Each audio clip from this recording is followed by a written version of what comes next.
You heard it? Did you hear it move? I heard noise. You heard noise, but you didn't touch it? No. All right, let me just show you first of all, there's a CCTV camera up there. Okay. We were actually filming that from above. I want to demonstrate something to you here and show you exactly what did just happen in the spirit cabinet. Follow me up here. You need to turn so you can see this. Do I need to rewind this? It's rewound. It's rewound, okay. Just stand here for me. It's a medium state that they okay, now first of all, that is you, yes? Yes. Not an actress we've got dressed in the same clothes. That is you, yes? No, that's me. Put your hand there. Putting your hands on your legs. And your feet flat on the floor. You definitely didn't touch the tambourine? I didn't touch it. All right, okay.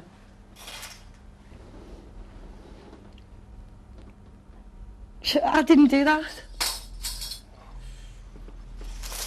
I didn't do that. That's you, yes? Yeah. I want you to remain. Did you pick it up and throw it out? No.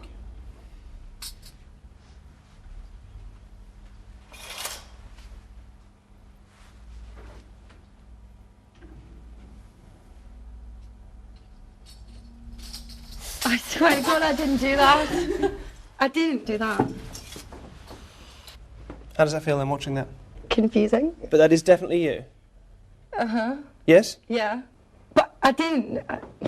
Honestly, I didn't touch it. All right, have a seat for a second. It is weird and it is unsettling. It's unsettling because your mind can play this trick on you and make you do things that you've got no awareness of. This is what used to happen in many Victorian seances. The medium would produce phenomena which were fraudulent. But she herself wasn't really a fraud because she had no memory of doing it, she had no awareness of doing it. She absolutely believed they were real. This is called unconscious fraud. And it explains a lot of these things that went on in Victorian seances. Thank you for doing that. I realise that's a bit freaky to see. Okay. Yeah.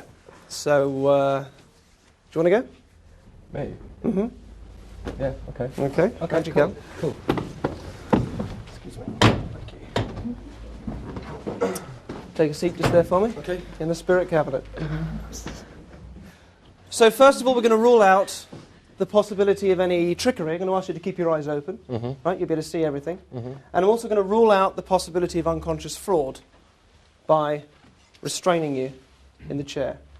Okay. Okay? Yeah.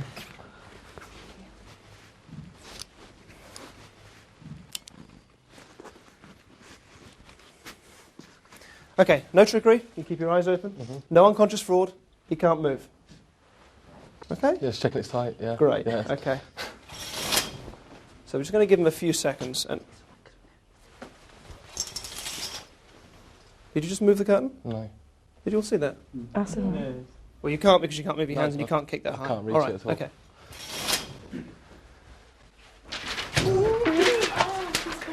Oh, God. Okay, hang on. You've broken it. What happened? I don't know. I just needed to get out. I don't feel right. That's really weird. Talk me through it. You're shaking. Yeah. I don't know. I was sat there. Yeah? You shut the curtain. Yeah? And I just freaked, man. You all right? Feel. Yeah, no. Feel. Yeah, you should all have a feel. Seriously. You all right? Yeah, I'm all right. Yeah. You broke the restraints. That was a tough luggage strap. That was really, really weird. That built up. I just had to get out. Okay. We're going to take a break and I'll talk to you and make sure that you're okay. Yeah, cheers. All right? Okay, cheers. So there's a number on the screen. I want you to ring the screen if you feel anything untoward is happening at home. For the next part, you're going to need a pen and paper and something to lean on. We're going to take a few minutes break and see you in a bit. Okay, have a seat for a minute. Let me just... So welcome back to Elton Hall, where we're going to continue with the séance. So I'm going to begin by sending one of you to Corridor G, where 10 of the 12 students lived who lost their lives in the suicide pact. And I'm going to get one of you to go and sit alone in one of those rooms in that corridor for the main part of tonight's experiment to report if anything happens from there. Okay, let me show you the rooms. We've got a CCTV camera in all of them. There's also a chair in each of them and a whiteboard and a pen, which are going to be important later on. So whoever goes into that room will be able to see and keep track of, and I'd like that to be you, Sally, if that's okay. All right, great. Come with me. Excellent. They'll give you instructions on how to get there, all right? That's fine, yeah. Okay, so if you go through there, they'll do that for you now. Cheers. Thanks a lot. They're just around the corner. So Sally is essentially going to go and sit in the dark for a bit on her own with a whole set of expectations in her head, and I'm interested to see how that affects her state, whether she starts to imagine a presence or whatever in the room that she's in.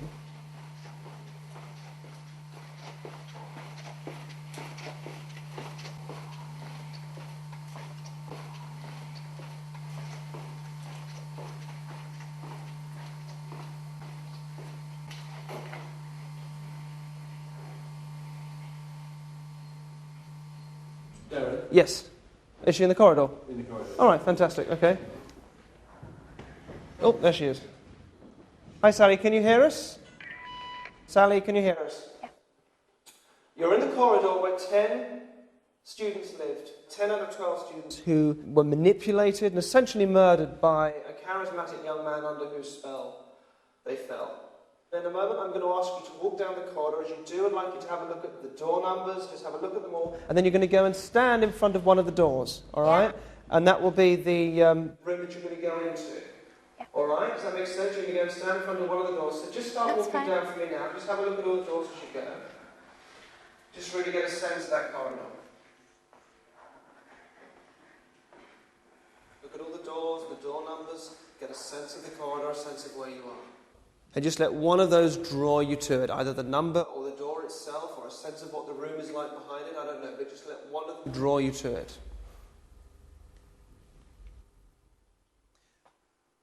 Okay? Okay, yeah. All right, great. Now there's a camera inside, so I'll be able to see, but I'd like you to go in for me. It is probably fairly dark in there, so as you go in, I want you to see where the chair is. On the chair, there's a few bits and pieces. There's the whiteboard and pen. You'll need to take those off and just put them on the floor. Yeah. Great. Just put those on the floor and take a seat for me. Okay. Now, it's fairly dark in there, but it's not pitch black, is it? The curtains are open, I think. So your eyes will become accustomed to the light in a minute, and you'll be able to see what there is. Now, you're right there for a bit. Yeah, I'm okay. So you're just there to tell us anything that maybe goes on in that room. You're going to keep us posted about what's happening over that side of the building. All right, great. So we're going to come back to you and speak to you in a bit. For now, can we just turn Sally's sound off? Can you hear us now, Sally? Okay, great. Many Victorian mediums claim to be able to tell details about a person's life from photographs of them. And I want to give you guys here and the viewers at home a chance to see what they can sense about our 12 students from photographs of them. Okay? Let me show you this.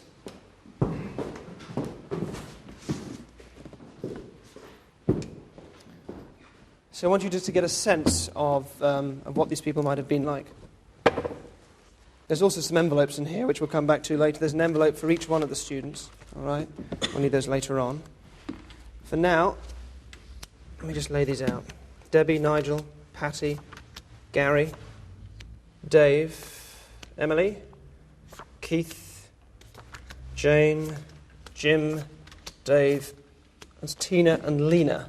So all of you guys do have a look at them, and also at home as well if you want to get close enough to your TV set so that you can see the names clearly under the photographs too. Come in really close.